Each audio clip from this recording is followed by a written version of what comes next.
तो यार क्या हाल है। आज हम रिव्यू करने जा रहे हैं कोड गियास एनिमे के सीज़न 2 को। वैसे मैं सिर्फ उम्मीद ही कर सकता हूँ, हाँ सिर्फ उम्मीद, कि तुम लोगों ने कोड गियास एनिमे के सीज़न 1 का रिव्यू देख लिया होगा।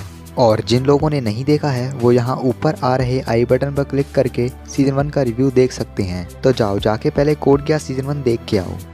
कोड गियास सीज़न 1 की भसड़ के बाद तो मुझे लगा था कि यार इससे ज़्यादा भसड़ और गदर एक्शन कहाँ देखने को मिलेगा।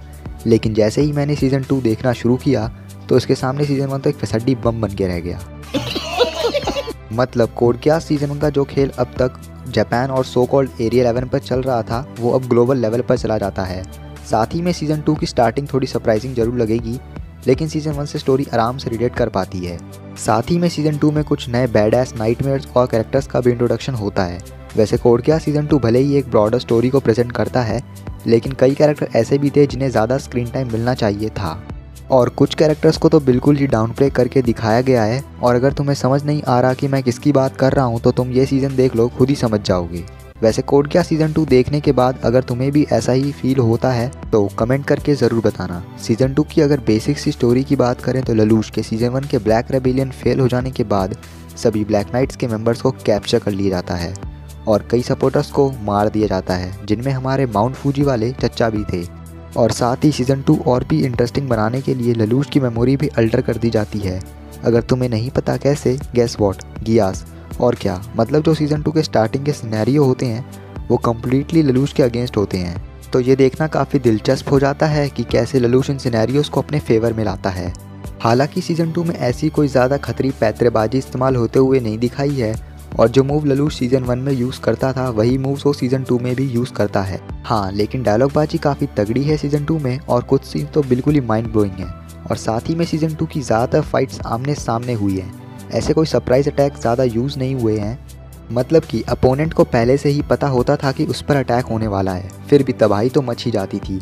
और यार सीज़न 2 में भी ललूश और सुजाकू सीज़न 1 वाली ही आइडियोलॉजी को फॉलो करते हैं, लेकिन सीज़न 2 के एंडिंग आते आते तक बिल्कुल ही जज्बात बदल दिए वाला, वक्त बदल दिए वाला सीन हो जाता है। और यार सीज़न 2 में ललूश अपने लाइफ की सबसे इंपॉर्टेंट थिंग्स को भी छोड़ देता है, और ऐसा ललूश सब मोह माया है इसके चक्कर में नहीं बल्कि एक ग्रेटर कॉज के लिए ऐसा करता है। अब ये ग्रेटर कॉज क्या है ये तो तुम्हें एनिमे में ही पता चलेगा। वैसे सीज़न 2 के ज़्यादातर बैटल्स इवनली मैच थे। जहाँ सीज़न 1 में ललूश कुछ रेबल्स की मदद से प्रॉक्सी वॉर लड़ता था ब्रिटानियन एम्पायर से, तो यहाँ सीज़न 2 में खुले आम full fledged proper military to military battles होते हैं। और साथ ही में सीज़न 2 में ब्रिटानियन एम्पायर के पास न्यूक्लियर वेपन्स के लेवल का ही वेपन आ जाता है, जिससे काफ़ी तबाही मच जाती है।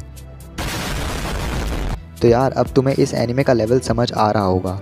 और यार जो बात सीज़न 1 में जापान को फ्रीडम दिलाने से शुरू हुई थी वो अब वर्ल्ड पीस पर शिफ्ट हो जाती है, और अब सभी लोग ग्लोबल पीस को स्टैब्लिश करने के लिए लड़ रहे होते हैं। मतलब सीज़न 2 की स्टोरी बिल्कुल ही अलग लेवल पर चल रही होती है सीज़न 1 के कंपेयर में। यहाँ पर ललूश और सुजाकू दोनों का ही काफ़ी तगड़ा वाला कैरेक्टर डेवलपमेंट देखने को मिलने वाला है। फाइनली कालन और सुजाकू में कौन ज़्यादा अच्छा नाइटमेयर फाइटर है इस बात का भी पता चलने वाला है, वो भी 1 on 1, मतलब बीच में कोई नहीं आएगा, सिर्फ ये दोनों ही लड़ेंगे। और यार पर्सनली मुझे कोड गियास एनिमे की सीज़न 2 की ending one of the most satisfying anime ending में से एक लगती है, क्योंकि यार जिस एनिमे में ग्लोबल पीस का कॉन्सेप्ट आ गया फिर तो तुम समझ ही जाओ कि उस एनिमे में कितनी भसड़ मची होगी। तो कंक्लूजन पर आते हैं। मेरे हिसाब से Code Geass season 2 is far superior than season 1। और अगर तुम्हें भी ऐसा ही लगता है तो कमेंट में ज़रूर बताना, और अगर रिव्यू अच्छा लगा हो तो बाकियों के साथ भी साझा करना। वैसे सीज़न 2 के बाद कोड गियास की एक मूवी भी है जो कि सीज़न 2 के सीक्वल में ही है, लेकिन उस पर कभी और बात करेंगे।